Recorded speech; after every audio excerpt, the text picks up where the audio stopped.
Mabel began to go over some name options with Bill, but he didn't like most of them. Eventually, they decided on Will. Mabel added to the deception by coming up with the story that Bill, or Will's, family just moved to Gravity Falls and they met him while the twins were out. It was a simple and easy explanation. Dipper stood there looking displeased, but, of course, they had no choice but to follow through with this plan. Once they passed the Grunkle Believes the Story test, and Bill was cleared of any suspicions, they had to get down to business of breaking the spell and setting the boys free. The three of them gathered in the attic to go over some possible solutions to their problem, but Bill had some bad news to share. "This spell is very old, and I don't know how to break it," Bill said matter-of-factly. "For reals?" Dipper expressed in a worried tone. "Oh, come on! I'm sure we can figure out a way. In the meantime, we should take this time to, maybe, get to know one another better," Mabel suggests. Dipper and Bill looked displeased. "I'm not sure about that, Mabel," Dipper said. "Oh, come on, bro. I believe in everyone deserving a second chance. Besides, you two are stuck to each other. I think we should make the most of that time," Mabel smiled. Bill honestly couldn't believe what he just heard from Mabel. A second chance? Could he really get a second chance with the twins? Especially with... "I suppose," Dipper sighed. Bill looked over to him with a stunned look on his face. He couldn't believe that Dipper seemed to be agreeing with Mabel. As the day came to a close, Dipper grabbed a sleeping bag for Bill to sleep on, in the attic near Dipper's bed. Mabel quickly passed out, but it took Dipper a bit of time. "You still awake, Pine Tree?" "Yeah, I can't really sleep," Dipper muttered. "You know, I have been thinking about what Shooting Star said. Maybe we should take her advice and get to know one another." This suggestion surprised Dipper. "I mean, do we have much of a choice? Me and you are bonded to each other for who knows how long. But I guess you're right. Maybe we should." Dipper slightly smiled at the idea. "Really?" Bill sounded happy. "Yeah. How about tomorrow I take you around Gravity Falls?" Dipper suggests. Bill was silent for a moment. "Sure, Pine Tree," Bill muttered. "Alright, well, good night," Dipper said as he pulled the covers over his shoulders. "Good night, Pine Tree." Bill slipped his hands under his head to look up at the ceiling. He smiles and then slowly begins to close his eyes.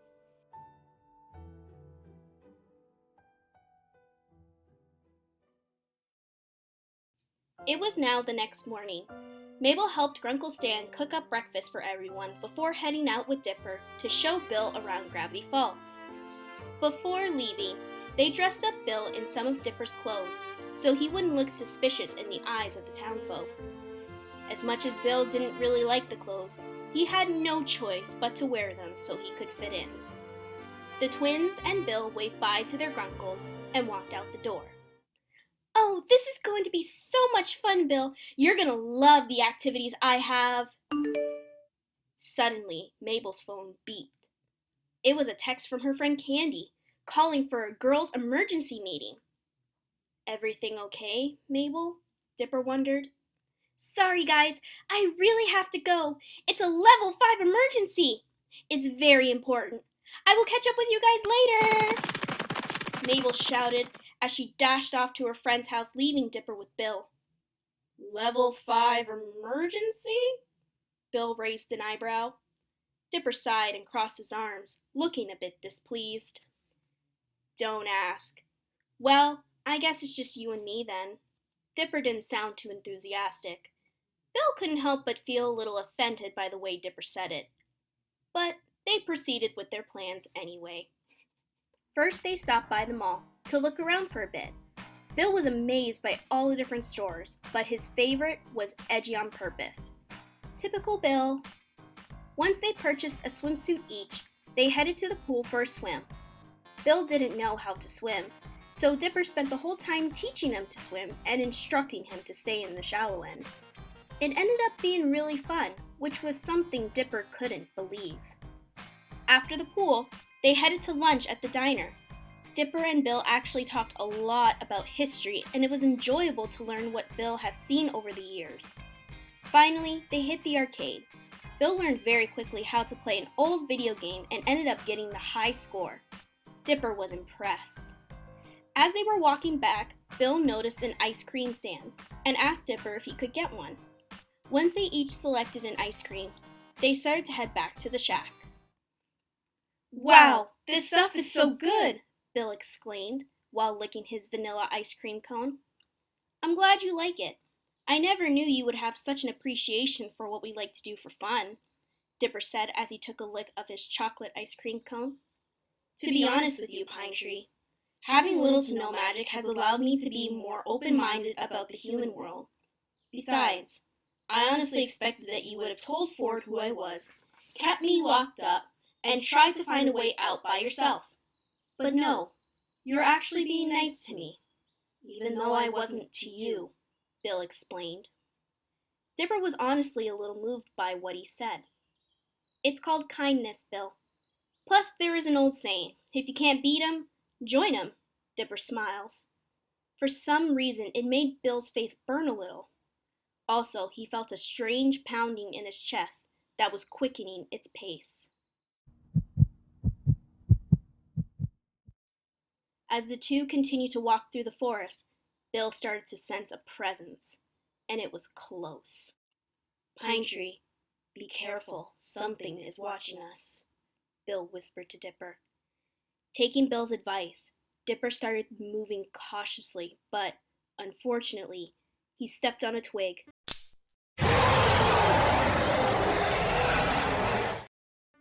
Suddenly, a grimoblin jumped out from behind a tree, roaring and looking very angry. Dipper froze as the monster spotted him. The creature remembered Dipper from when he captured him and held him hostage in the shack. The grimoblin went to attack Dipper, but Bill pushed Dipper out of the way to protect him. "Pine Tree, run now!" Bill shouted. Dipper couldn't believe his eyes. Bill was actually protecting him from the monster and was fighting him off. Dipper stood there for a moment, frozen with indecision, caught between listening to Bill's command to run and helping to get that monster away from Bill. After a moment of thinking, Dipper decided that he was going to help Bill. Dipper grabbed a rock and threw it at the grimoblin, hitting it right on the head. The monster growled and looked over at Dipper, waving his hands in the air to get his attention. "Hey, come get me! It's me you want, right?" Dipper took off when he had the monster's attention. It quickly left Bill alone and started to go after Dipper. "No! Pine Tree, are you crazy?" Bill called out as he started to chase after them. Dipper led the grimoblin to the edge of the cliff. He stopped to look back at the grimoblin, who was now close behind him. He taunted the creature as he stood near the edge of the cliff. A fall the creature could not see, to make it even more angry and fall right into Dipper's trap. Bill caught up to the chase and was shocked by the sight. To him, it seemed that Dipper was about to fall off the cliff. "Come on, you hairy, ugly, nasty beast! I'm all yours!" Dipper egged the grimoblin on. The monster roared and charged after Dipper. Bill was about to rush to Dipper's aid when suddenly Dipper jumped off the cliff and the grimoblin followed. The monster fell into the pond below. Once it climbed out of the water, the monster fled into the woods. But where was Dipper? "Pine Tree!" Bill called out from the edge of the cliff. He was caught off guard when he saw Dipper's hand emerging from the cliff's edge. Dipper had grabbed a vine to save him from falling into the pond below. Bill reached down to help Dipper up from the cliff's edge. Once their eyes met, Dipper could see the look of fear and worry in his eyes. Bill continued to pull Dipper up, but suddenly lost his balance, causing Dipper to fall on top of him. Once they recollected themselves, they stared into each other's eyes for a moment. "Pine Tree, are you okay?" Bill asked Dipper, in a concerned voice. "Yeah, I'm all right," Dipper muttered, flushed. He couldn't seem to break away from Bill's gaze. Bill returned the gaze. "Why didn't you listen to me? You could have killed us." Bill pouted. Dipper looked down a bit. Sorry, it's just you jumped in to save me, so I couldn't let you fight that thing on your own. Also, like I said, it's called kindness, Bill, Dipper explained. Bill couldn't help himself. His face was turning red. The beating sensation had returned in his chest again, and he felt the urge to do this thing to Dipper, but he had no idea what it was called. All he knew, it was a way to show appreciation and care for someone. He has seen humans do it for thousands of years, and Bill decided Dipper was the human he could share this with. Pine Tree, I want to show you something, Bill muttered, with his face still looking red. Sure, Bill. What is it? Suddenly, Bill wrapped one hand around the back of Dipper's head and pulled him in for a kiss. Dipper's eyes widened. He couldn't believe that Bill was kissing him. On the lips, no doubt. But oddly enough, Dipper didn't push him away or deny him the kiss. Bill slowly pulled away from Dipper. Both of their faces were now brightly red. They were silent for a moment. Then Bill suggested that they should start heading back to the shack. The whole way back, Dipper walked behind Bill, gripping his chest. It felt like his heart was beating over 1,000,000 miles a minute, and it didn't want to stop. Does Bill even know what he did? Dipper thought to himself. It seemed now there was a new mystery to unlock. The mystery of why Bill kissed Dipper.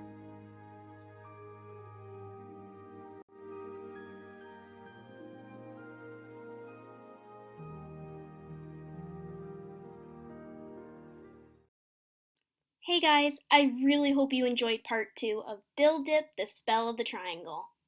Now, as it said, the story isn't over.